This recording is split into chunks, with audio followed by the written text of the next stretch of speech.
Hello, this is Virginia Kelly. I'm a healer, counselor, healthcare provider, coach, and educator.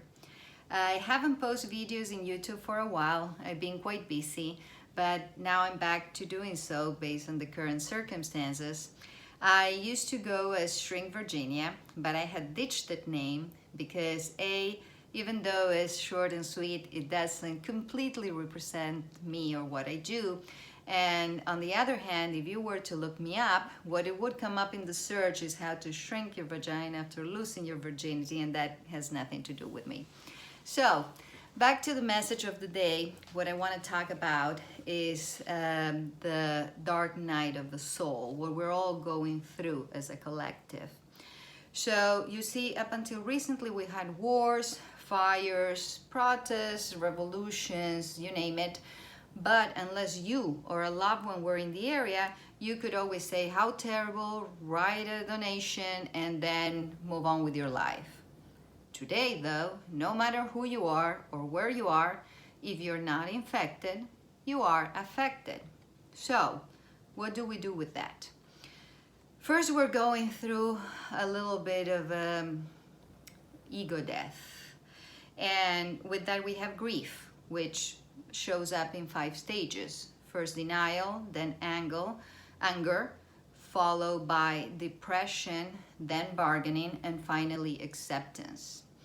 If you want to make any sustainable change in your life, you know that you have to regrow new neurological pathways in your brain, and that takes about 30 days. Now, quarantine comes from 40.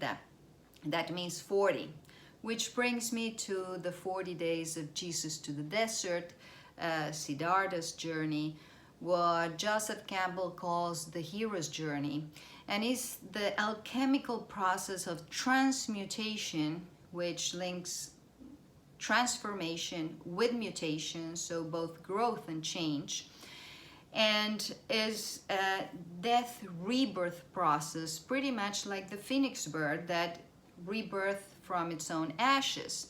The tale of the phoenix birds comes from the life of the eagle.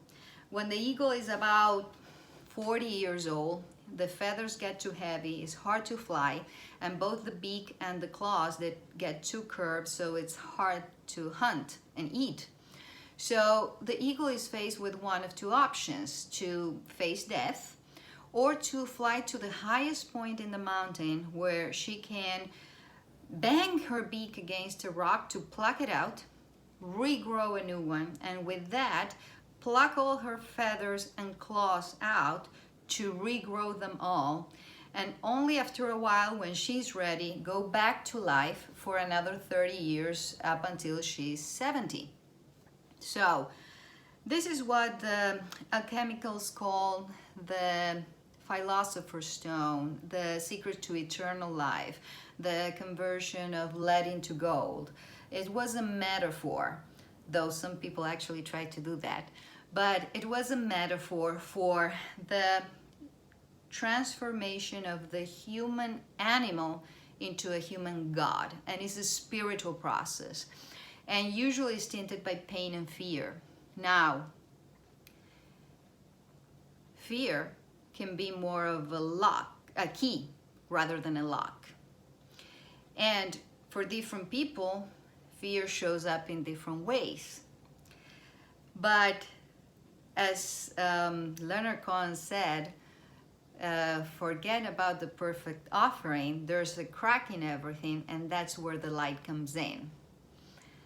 You need to be able to open the door of the dark room for light to go in.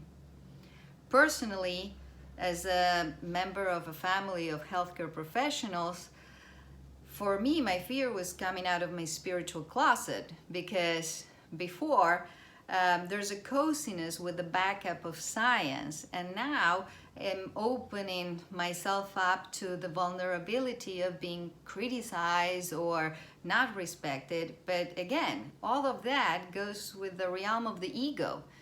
And I have to rise above that to transmit a message, because the message is not just for me, it's for the other as well. So Take your fear as a divine guidance to what's next.